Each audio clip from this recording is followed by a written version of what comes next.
les agradezco mucho la atención a esta convocatoria, que era uno de los temas que teníamos, Constantino, buen día, que era uno de los temas que teníamos pendientes de generar una mesa de discusión y de reflexión en torno a las diferentes opciones que podríamos instrumentar eventualmente y promover su instrumentación, porque como se va a ver en esta presentación, los esquemas que se plantean aquí pues van mucho más allá de lo que podamos hacer exclusivamente como consejo técnico. Insisto, la idea de esta reunión es no que nos concentremos en aspectos de coyuntura de cortísimo plazo, de presupuesto, ni mucho menos, sino que pensemos en una solución o en una serie de medidas que nos permita darle una solución definitiva a la situación financiera del Seguro Social. La presentación que va a hacer Eduardo González Pier tiene dos componentes. Una es una solución de fondo que a nosotros nos parece que pudiera vislumbrar una solución definitiva, y hay otra que plantea soluciones, digamos, que se pudieran instrumentar y que le pudieran dar algunos años de vida a la institución, pero no necesariamente es la solución definitiva. Entonces, es una presentación muy técnica, muy amplia. Esta es una primera, independientemente de que ya se los pudo haber comentado antes de que se había publicado el informe sobre la situación financiera de Eduardo González Pier. La idea de esto es que entremos a analizar esto con mucha mayor profundidad y que sea un punto de partida en el cual ustedes puedan ir planteando sus cuestionamientos, sus dudas y sus aportaciones a esta presentación. Entonces, sin más preámbulos, yo le pediría a Eduardo González Pier que entráramos en materia, por favor. Gracias, señor director. Buenos días a todos ustedes, consejeros. Como menciona el director, se está haciendo una presentación que es básicamente una estructura. La que sigue, director, por favor. No hay sonido, ¿verdad? No veo que esté funcionando. ¿Sí? Subo la voz de Mario. Sí, sí. Ya creo que ya. Perfecto. Es una presentación que tiene dos extremos de reforma. Primero, se plantearía una propuesta que le estamos llamando el escenario A, que sería la solución, digamos, completa a los problemas de viabilidad financiera del IMSS, y en particular trastoca no nada más al IMSS, sino todo el sistema de salud. Es todo un sistema que afecta a mercados laborales, afecta a la parte fiscal, afecta a la ley del Seguro Social y también repercute en otros ramos de aseguramiento, porque es muy difícil reformar la parte de enfermedades y maternidad, sino también se reestructura toda la parte de invalidez civil y riesgos de trabajo, de la cual se ha estado dependiente financieramente de enfermedades y maternidad. El segundo extremo es un extremo que trata de hacer un reacomodo de recursos, no tiene implicaciones de fondo fiscales, no tiene soluciones fiscales completas, le da oxígeno financiero al IMSS 3 años más, pero como consecuencia no entra a resolver los temas financieros de fondo, pero es una reforma lo suficientemente importante como para meritar una discusión y eventualmente una iniciativa en el Congreso. Entonces, la estructura de la presentación, la que sigue, es, sé que lo tienen muy presente, pero siempre es bueno recordar los problemas financieros y el diagnóstico del IMSS. Aquí ya hay cifras muy puntuales de cuánto tenemos de tiempo para no caer en problemas de operación graves. Hay un diagnóstico de corto plazo y también hay un diagnóstico de largo plazo, problemas estructurales que se nos olvidan. Tenemos un problema grave de corto plazo que es el RJP, pero también tenemos un problema grave de mediano plazo que son los gastos médicos de pensionados. Aunque reformáramos RJP, aunque el gobierno asumiera el pasivo de RJP mañana, el IMSS sigue siendo inviable en el mediano plazo. Tarde que temprano los gastos médicos de pensionados van a acabar comiéndose la operación de los trabajadores, de los servicios médicos de los trabajadores activos, se va a caer la atención y los niveles de calidad y va a tener que haber otra reforma para resolver otra vez gastos médicos de pensionados. Ya cuando se resuelva RJP y gastos médicos de pensionados, ya ahora sí el IMSS va a ser viable, pero son dos problemas que aunque se resuelve el primero, persiste el segundo. Se presenta el escenario A, se presenta una valoración del escenario A, que es esta reforma completa, luego se presenta el escenario B, que se podría pensar como un subconjunto del A, una reforma reducida del A, y luego las implicaciones del B, y después un comparativo, porque no nada más hay implicaciones de aspecto financiero, pero obviamente en la incidencia de los sectores obrero-patronales, el costo fiscal y sobre todo las viabilidades políticas, porque el escenario A es una reforma de muy amplio calado. Yo no quiero ser reiterativo, pero sí es importante recordar las cifras de corto plazo del RJP. No se ve muy bien, pero tenemos la ola de jubilaciones asociadas a la contratación intensiva que se hizo los últimos 3 años del sexenio del presidente López Portillo. Esos 3 años, que fueron el 79, 80 y 81, o el 80, 81, 82, se contrataron 100,000 plazas en el instituto, exactamente hace 27, 28, 29 años. Entonces, derivado de eso, vimos el año pasado 17,485 jubilaciones. Jamás había tenido el instituto 18,000 jubilados en un solo año. Este año pensamos que serán 12,000, pero pueden ser 15,000. Tenemos una masa de trabajadores como de unos entre 5 y 8,000 trabajadores que en cualquier momento podrían pedir su jubilación, no la están pidiendo. Una pregunta más. Claro. A valor presente, ¿cuánto vale el promedio de las jubilaciones, las que se están tomando? En promedio, a valor presente. ¿Por trabajador? Por trabajador.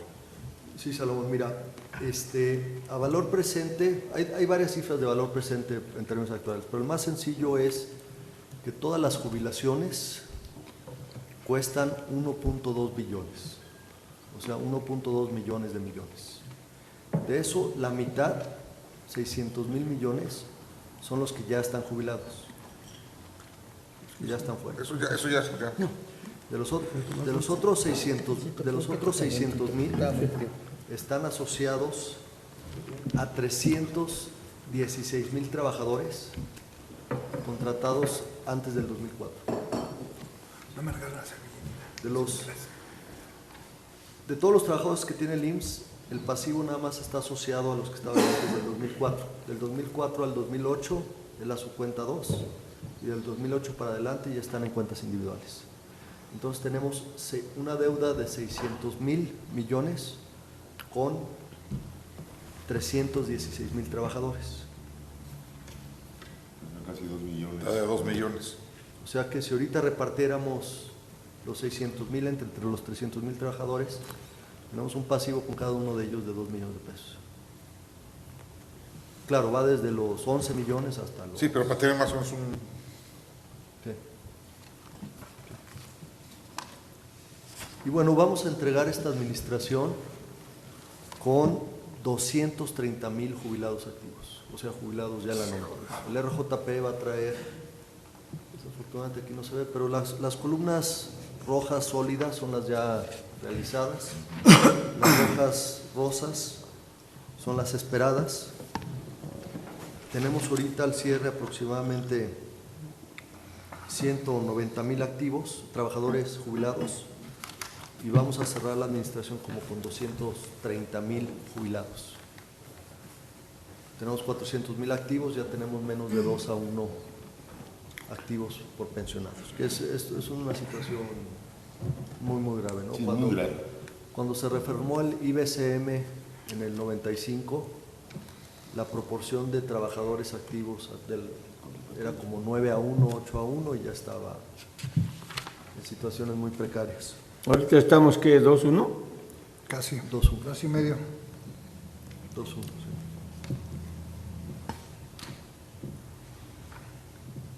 Ahora, algo que es importante y se va a mencionar más adelante, el pasivo vale 1.2 millones de millones si lo dejamos correr.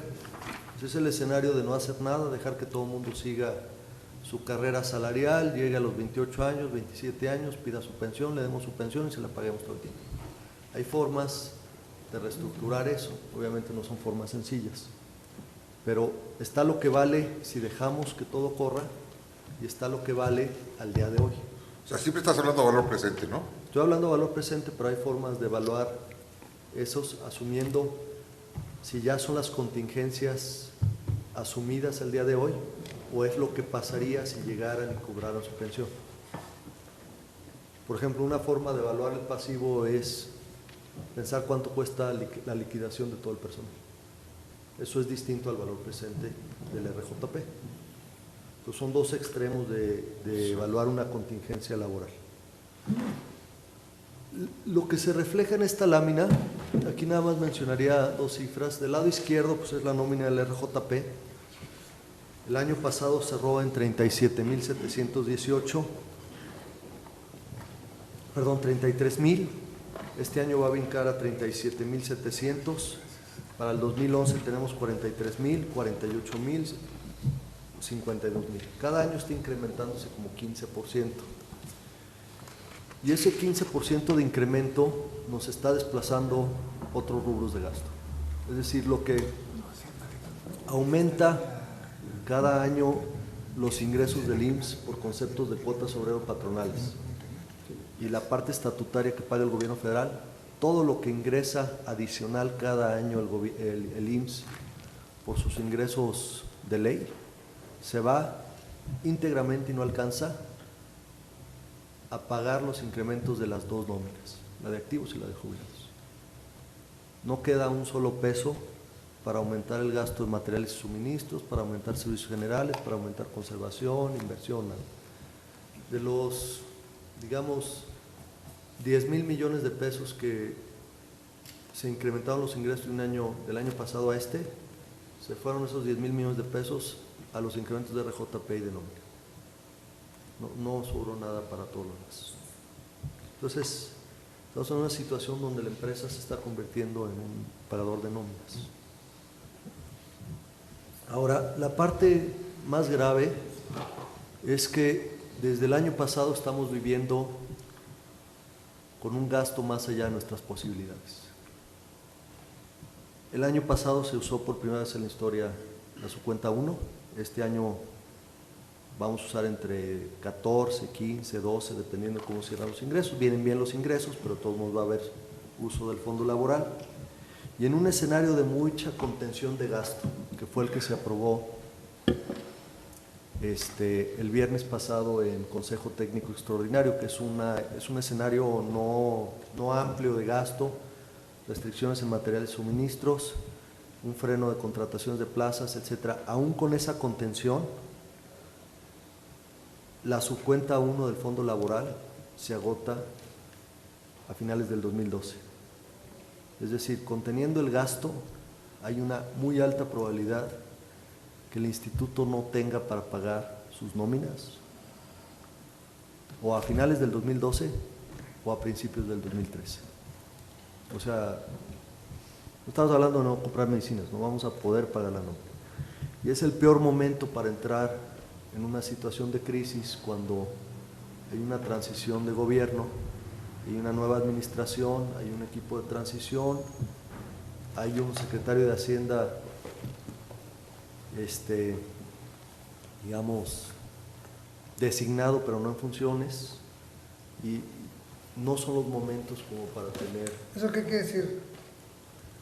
Que no puedes pedirle al gobierno que te apoye, me parece. ¿Dónde? Que no podrías pedirle al gobierno que te ¿Eso? apoye. O sea, yo veo muy difícil, José Luis, que haya un rescate el segundo semestre del 2012 o el primer semestre del 2013, simplemente porque hay una curva de aprendizaje importante en los cambios de transición. Pues esta administración patea la pelota y que la pesque la que sigue. Exactamente, lo que yo le gusta. Vamos, 5. Sí, por supuesto. Ahora, aquí hay una cifra muy interesante que está ahí arriba. Cada mes,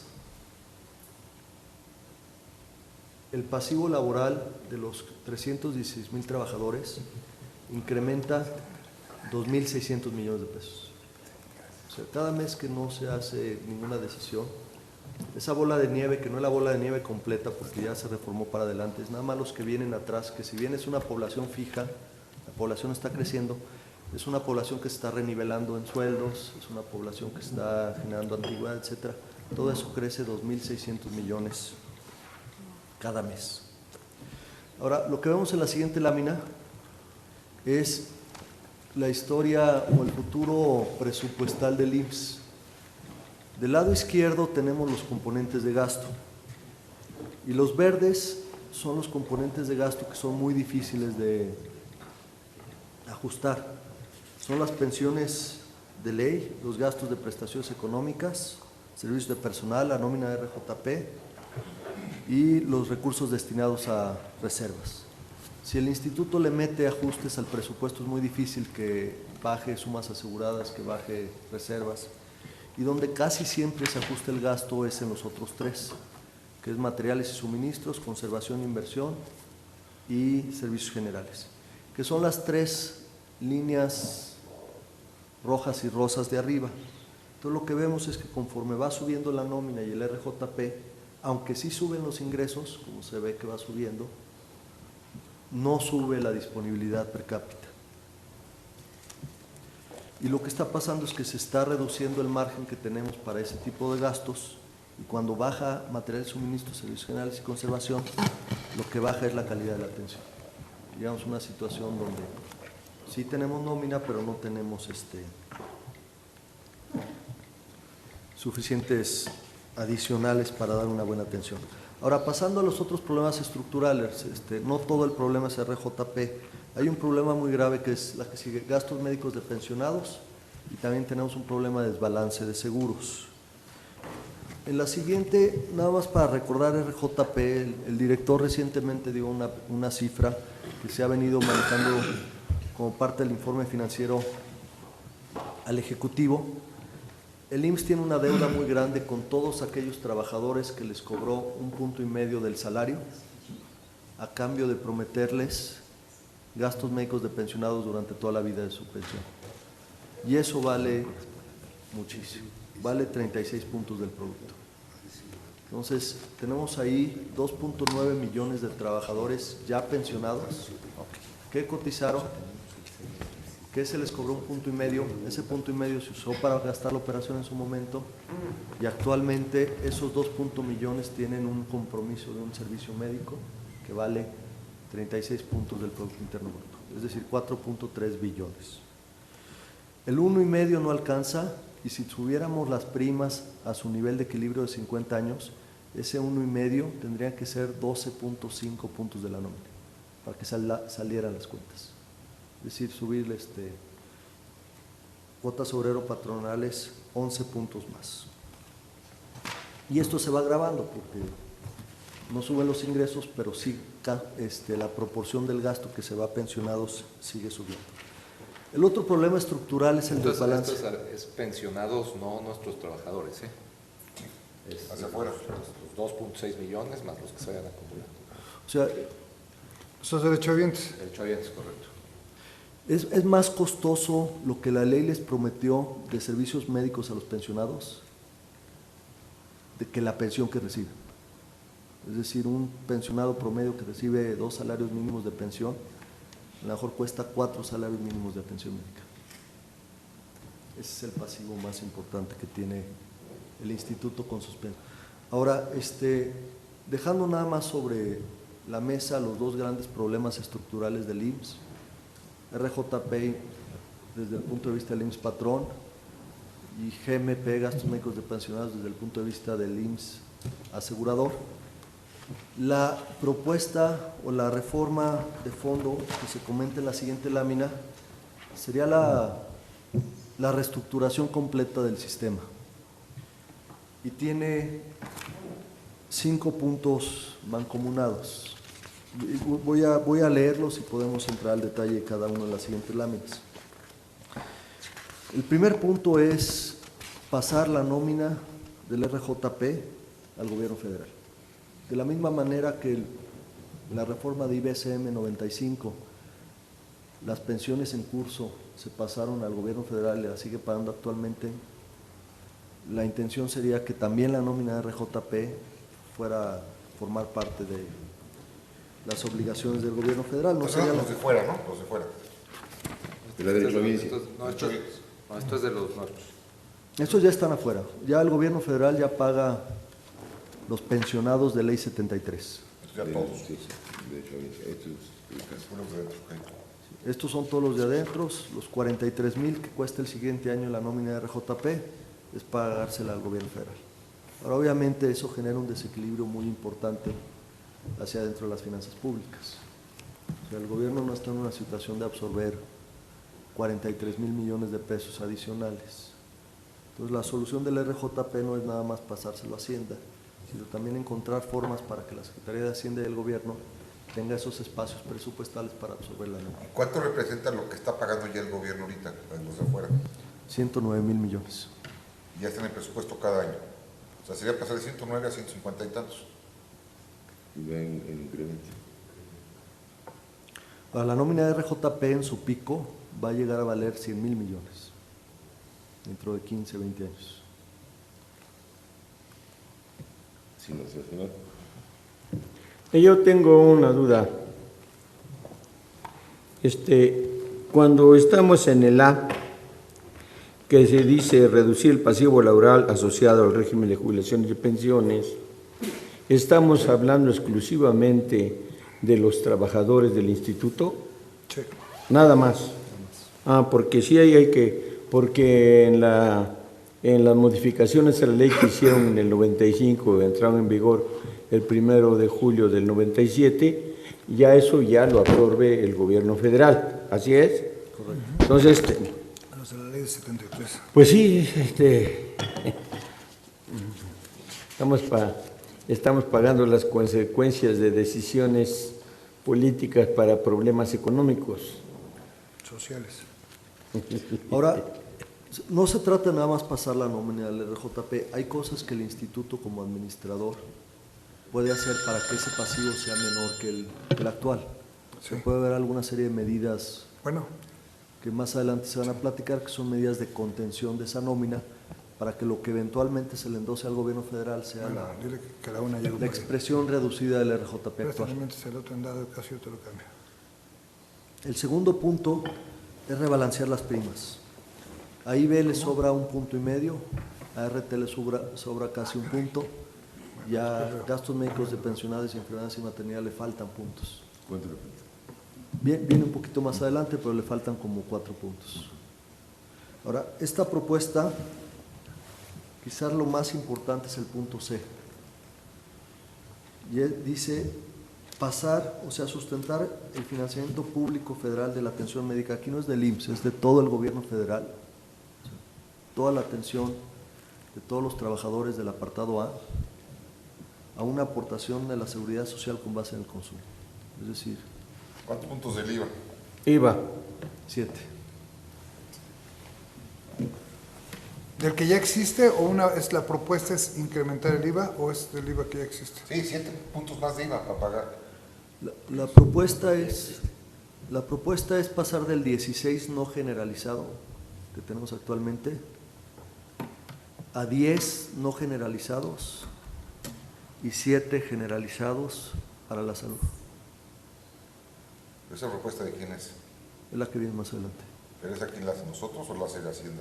Los 7 se hacen a través de la ley del Seguro Social y los 10 se mantienen en la ley del IVA. Perdón. Yo creo que sería interesante, ya que estamos en una reunión de carácter exclusivo del Consejo Técnico, haber puesto aquí de qué estamos hablando. Y digamos, cuando decimos con base en el consumo, hacer incremento al impuesto de valor agregado, así con esa claridad, y decir cuánto, por esto, porque no solo es el problema del Instituto Mexicano de Seguro Social, este problema lo tiene el ISSSTE, lo tienen los otros tipos de seguros, la Secretaría de Salud, todos tienen ese problema. Yo hice una pregunta en el Consejo Técnico en este sentido, dije, lo que está proponiendo el señor secretario de Salud de que se incremente el IVA para atender los problemas de salud, ¿se refieren, nos están tomando en cuenta también a nosotros o es una necesidad solamente de la Secretaría de Salud? Yo creo que aquí lo tenemos que analizar esta parte, que no va a ser posible que nosotros presentemos el problema nuestro Y los demás van a decir, bueno, ¿y nosotros qué? ¿Y nosotros qué? El problema, cuando se habla de términos de salud nacional, tenemos que tomar en cuenta esto y presentarles es drástico esto, pero hay que hacerlo. Se nos ha criticado mucho en el que el Consejo Técnico dice, ya todo el mundo está opinando, menos el Consejo Técnico, en dar algunas propuestas a la situación de carácter financiero que vive el instituto. Yo creo que por eso habíamos de poner ya con esa claridad, se parecía es de privado para nosotros. Sí, aunque... ¿Y qué abarca? Sí, Mario, nada más hay un aspecto importante. En términos legales estrictos, no es un impuesto. O sea, lo que cobra el IMSS a través de su ley son aportaciones en términos legales. Y por ser aportaciones en términos legales tienen un fin específico. Entonces, si hay un impuesto, entre comillas, en una ley y es de seguridad social, en términos legales es aportación y permite un fin específico a través de esa ley. Pero no es un IVA, digamos. Perdón, en el sentido que está hablando don Mario, nos estamos contaminando con salud universal y con el seguro popular, o simplemente estamos hablando de seguro social, porque ya es una propuesta Esta es que una reforma abarca todo, integral, es una reforma integral. Es una reforma integral, entonces abarca seguro popular y abarca todo, completo. Entonces hay que tener cuidado porque no estamos, no es una propuesta país, no es una propuesta de seguro social. Es una propuesta que se detona por la problemática que tenemos en el seguro social, y eso es por lo que me parece que nos da... Déjame acabar la idea. Es por lo que nos parece que tenemos, digamos, la obligación, y más que la obligación, es un extraordinario pretexto para plantear una reforma de largo alcance, derivado y empujado, sí, por la problemática que tenemos, pues ni más ni menos que en el prestador número 1 de los servicios de salud a nivel nacional.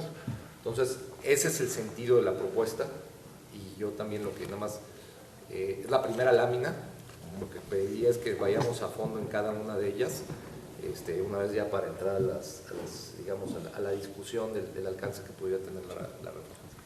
Precisamente es lo que yo quiero proponer. Sinceramente, es un documento muy cortito. ¿Por qué no lo escuchamos toda la propuesta integral? Porque hay muchas cosas que yo no tenía contempladas, o sea, que nos fueran a hacer propuestas, no estoy calificándolas. Simple y sencillamente, ¿por qué no escuchamos toda la propuesta integral y de ahí hacemos los comentarios para efecto de que sean más enriquecedores? Después de escuchar la propuesta. Podemos regresar a las láminas y botar en la presentación por todos lados. Nada más para hacer aquí una vinculación. El punto A, pasarle al gobierno el RJP, resuelve el primer problema del RJP. El punto C, que es irnos a impuestos generales en materia de salud, es la única solución de fondo para el GMP, para los gastos médicos de pensionados. Una vez que uno entra a un impuesto, una aportación basada en el consumo, se está hablando también de fusionar los fondos públicos, no del IMSS, los fondos públicos de atención médica en un solo asegurador y comprador. Es decir, un fondo único para la salud en el país que asigne recursos a los diferentes prestadores de servicios, que habría muchos públicos, entre ellos el prestador de servicios propio de la estructura institucional. Y después, como consecuencia de esto, sí tendría que haber una reestructuración hacia adentro del Seguro Social. No es la primera vez que se habla de hacer una separación funcional operativa entre las actividades de recaudación y afiliación, las actividades de pensiones y las actividades de atención médica. Lo que hacen las siguientes láminas, que son anexos, vete a los anexos por favor, es hablar un poquito más de qué quiere decir cada uno de esos 5 puntos. El primer punto es reducir el RJP y pasar ese pasivo al gobierno federal. Reducir el RJP quiere decir varias cosas. Desde ir a revisar y fiscalizar la nómina del RJP, que pudiera tener una serie de inconsistencias y abusos. No es raro encontrarse en una nómina tan grande viudas que ya no son viudas, huérfanos que ya tienen más de 25, una serie de ajustes que no son más que cambios administrativos, a una serie de reformas más de fondo. Las 4 reformas que se proponen aquí… Esa hojita no la tenemos, ¿verdad? No, es un anexo de la presentación, José Luis. Pero ya les han escuchado, reformar la generación sándwich o los… ¿Por qué no tenemos esa? Es parte de los anexos, Mario. pero lo comento brevemente y las podemos circular. Es liberar el concepto 107 de la subcuenta 2, lo que actualmente sucede para financiar el RJP2, los 50,000 que tenemos entre el 2005 y el 2008, es que ahí se deposita lo que esos mismos trabajadores le ponen a su subcuenta, más los que los trabajadores que vienen atrás le ponen a los que vienen adelante. Es el concepto 107 y vale 3,000 millones de pesos al año. Entonces, lo que se busca es que los trabajadores que están en la subcuenta 2 le pongan a sus propias pensiones y los que vienen atrás fonden su RJP y no estar usando dineros de los que vienen atrás, o sea, de los más antiguos, para los más nuevos. Se ha hablado del bono de permanencia, lograr que los trabajadores, en vez de que tengan 28 años y se vayan, se queden hasta los 33, 34, se nos están yendo cirujanos de 55 años de edad, lograr que estén aquí unos 4 o 5 años más. El más importante es lo que se llama el bono de pensión o el bono a sindicalizados, que es básicamente de la misma forma que la ley del ISSSTE les dio un bono a los burócratas que optaron por el nuevo sistema, darles un bono a los trabajadores sindicalizados activos para que opten por pasarse al RJP nuevo. Y es un bono donde les compras la antigüedad, se las depositas en su subcuenta y empiezan a cotizar como si fueran trabajadores nuevos, pero ya con un saldo interesante acumulado. Y el último es liquidar y recontratar a todo el personal de confianza. Todos estos sumados valen entre 300 y 400,000 millones, los ahorros. Entonces, una forma de hacer, no son ahorros fáciles de realizar, porque requieren negociaciones muy difíciles, pero si se lograra una por una, se podría ir bajando ese 1.2 billones de pesos, pues a lo mejor a 900, a 600, a 700, 800, dependiendo de cómo se puede implantar esto. Y no omito recordar que la opción más drástica, aunque muy difícil, es liquidar a la población, los 319,000 que tenemos ahorita, liquidar a todos los trabajadores del IMSS cláusula 56, que es la cláusula que da 150 días más 50 por año, cuesta 152,000 millones. Sí, perdón, maestro Caram, la preocupación de todos pues se denota porque este es un proyecto muy importante para el país. Yo quiero entender que aquí se está tratando de expresar que tenemos que llegar a un sistema nacional de jubilaciones y de pensiones, o sea, pero ahorita vamos a ver el marco nuestro y yo creo que esta desesperación también cabe porque queremos aportar mayores comentarios y entonces sí sería muy importante que en este escenario que nos está presentando González Pierre, dice es el primer escenario, habrá un segundo escenario y bueno, ya con la información podremos dar nuestras opiniones, no hoy, pero las tendremos que dar. Y entonces sí, rogarles de la mejor manera posible que nos pudiesen mandar la información un poquito antes para, a lo mejor ya traemos hasta una visión y podemos avanzar más, ¿no? ¿De qué se trata el bono? Eso es un instrumento importante, no es quitarles beneficios a nadie, los bonos son por definición voluntarios, el que no quiera se queda como está, pero tiene un gran beneficio. Básicamente lo que hace el bono es ir con el trabajador y decirle: te reconozco tus años de antigüedad, llevas ya 14 años, te faltan otros 14, ya acumulaste beneficios o derechos de pensión, te compro esos beneficios. Así de sencillo. ¿Cómo te los compro? Te los compro en función, la que sigue, Héctor, de cuánto ganas, qué edad tienes y cuántos años llevas cotizando. Así nada más. Y se hace un cálculo de cuánto tienen. Por ejemplo, si van a la mitad, 14 años de antigüedad, pues a lo mejor les doy la mitad del valor presente. Si ellos van a la mitad y su pasivo actuarial es de 3 millones de pesos, les doy 1,5. Se los deposito en su cuenta individual, les doy un cheque, lo que sea, firman que renuncian al RJP viejo, se recontratan inmediatamente en el RJP nuevo, que no genera ningún pasivo, y entonces los otros 14 años estarían bajo el nuevo sistema, sin generar pasivo, y además traerían 1,5 millones de pesos para completar su saldo. Es relativamente sencillo. Ahora, la pregunta es, bueno, ¿y por qué eso nos ahorra dinero si les estoy comprando la antigüedad? Héctor, pásate a la carrera salarial. Miren, aquí puse la carrera salarial, que es lo que hombres, mujeres y totales. Los hombres están desde los rojos, las mujeres son los azules, el promedio es el verde. Y aquí vemos cómo el trabajador promedio del IMSS va progresando durante sus 28 años. Arriba son edad, abajo es antigüedad, y va ganando más dinero. El propio contrato colectivo tiene cláusulas automáticas que le van subiendo por antigüedad el salario y además se van renivelando. Entonces, no es lo mismo que yo agarre a alguien a la mitad de la curva y les diga, con ese salario te calculo tu pensión, a que lo deje llegar a los 28 años y con ese salario de 28 años, que es el más alto de su vida, les genere la pensión. Entonces, ¿por qué funciona esto? Porque los agarramos a la mitad de la curva, contra esa curva les calculamos su bono y contra ese bono les pagamos.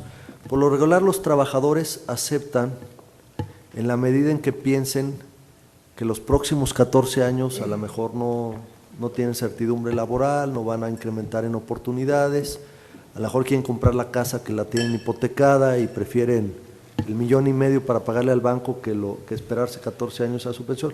Entonces, uno juega con ese tipo de expectativas de pensión y con esas posibilidades de restricciones de liquidez, y por lo regular un trabajador está dispuesto a aceptarte un bono de menos del 100% del pasivo laboral, 60, 70, si ya van a llegar, pues a lo mejor es del 90, si van muy temprano, a lo mejor es del 30, y uno compra a descuento el pasivo laboral a través de un bono de pensión.